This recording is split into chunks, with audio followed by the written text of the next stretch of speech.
Nos encontramos aquí en la Quinta de Bolívar y vamos a tocar un tema muy interesante y un poco desconocido de nuestra historia. Entonces, cuéntanos, Fer, de qué vamos a hablar esta tarde. Tú sabes o no, porque además eres una experta en el tema. Vamos a hablar del reclutamiento de esclavos durante las guerras de independencia.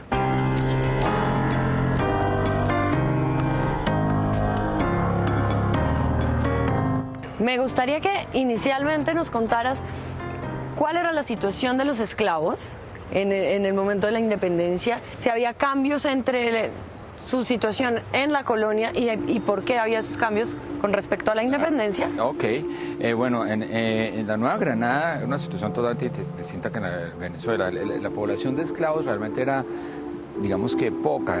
Había una población de esclavos activos más o menos del 5%.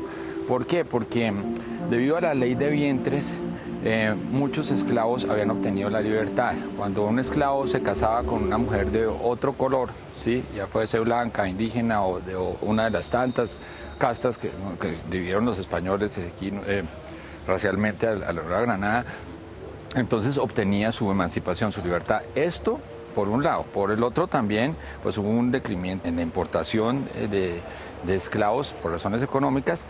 Fuera de eso también había una presión de Inglaterra.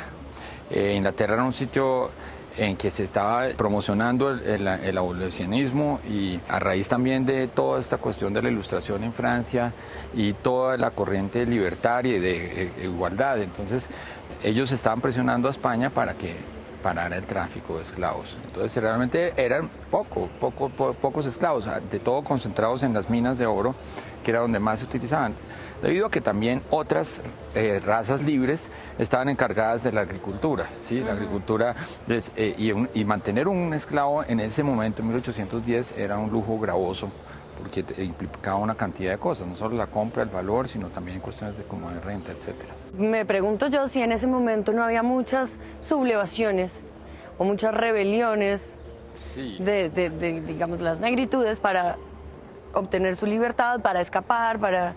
Hubo rebeliones. De hecho, hay una cosa que es interesante, que es que hubo enlistamientos y milicias de esclavos anteriores a la época de las guerras independentistas, ¿sí? Porque digamos que los primeros que convocaron esclavos fueron los realistas, pero vamos un poco atrás. Digamos que, por ejemplo, el visitador Gutiérrez de Piñeres en Cartagena creó milicias de esclavos, pero ¿qué pasaba con estas milicias de esclavos? Y por eso hago esta breve introducción para ir a hablar de las rebeliones. Estas milicias de esclavos las armaban y después las desarmaban inmediatamente.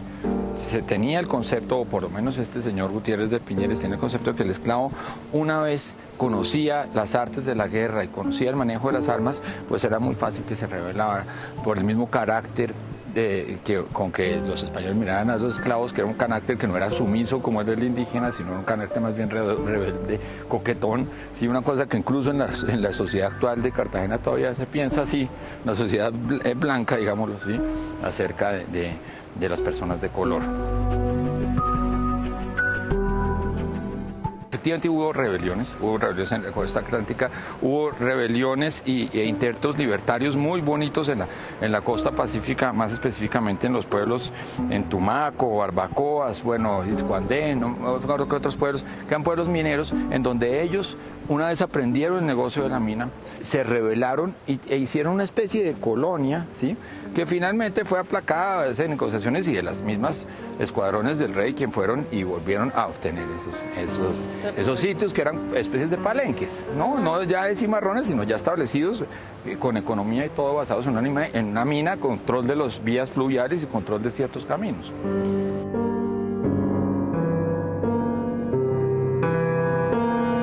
Lo que es interesante, de pronto, que nos lleva a nuestro tema de hoy, que es el de los esclavos, que son precisamente las estrategias de convocatoria para que estos elementos de color se adhieran a los ejércitos, ¿no? Sí. Que vienen, digamos que las traen realmente son los españoles, porque Morillo llega, una vez entra en Venezuela, ¿sí? Y reconquista Venezuela, viene con la idea de formar 2 batallones grandes, ¿sí? Por ahí de unos 2000 efectivos o algo así, Pero realmente la Real Audiencia de Caracas siempre tenía rencillas con Morillo y se opuso. Finalmente él pudo lograr reunir más o menos a 700 esclavos dentro de ese ejército, y ese batallón de esclavos es fundamental para él en la toma de Cartagena. Estos esclavos es chistoso porque realmente vamos a ver digamos que el sitio de Cartagena es una confrontación de esclavos contra esclavos, un poco así, ¿no? Porque hay esclavos defendiendo la plaza de Cartagena y hay esclavos, pues, del lado de los realistas, como ya vemos, ¿no? Ese es el método de Morillo, que es un método que les dice que deben pasar más o menos de 5 a 6 años en el ejército y para después obtener su libertad. Bueno, digamos que después de la batalla de Boyacá sale una ley que es muy importante, que es mediante la cual Simón Bolívar va a convocar a los esclavos a los ejércitos. Él les dice que inmediatamente se unen a los ejércitos, quedan en libertad. Sin embargo, esa libertad se hace efectiva después de 2 años de lucha. Les ofrecen menor tiempo. Tiempo, claro. Eso es una diferencia. Sí, digamos que las primeras guerrillas de los realistas, ¿sí? Lo que fue Boves y de la Calzada y todas estas rebeliones, había cosas de las cuales se copió de Bolívar después, como ascenderlos de rango, que era una de las estrategias que tenía Boves. Boves, ante todo, atizaba un odio, porque es que hay que tener una cosa en cuenta en la guerra en Venezuela.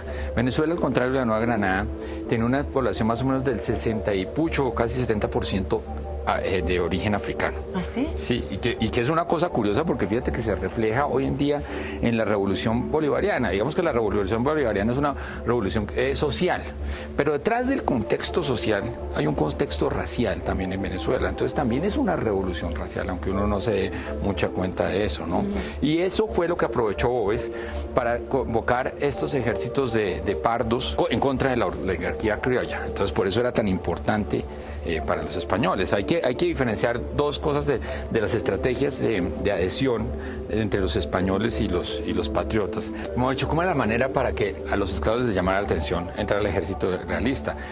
Ellos, obviamente, les hacían caer en cuenta de todo lo que los habían fregado, pues, sus amos, que finalmente era la oligarquía criolla. Entonces, insistían en el odio que debían tener ante sus amos, ¿sí? De hecho, Boves insistía en su ejército en que violaran a sus antiguas amas, ¿no? Y por el otro lado, los patriotas, pues lo que querían, como tú ya debes saber, era unirlos en torno a una causa americana, un proyecto nacional, y diciéndoles que de todas maneras los españoles siempre han estado un escaño por encima de los criollos y que todos estaban envueltos en todo el mismo paquete, cuando nunca fue así.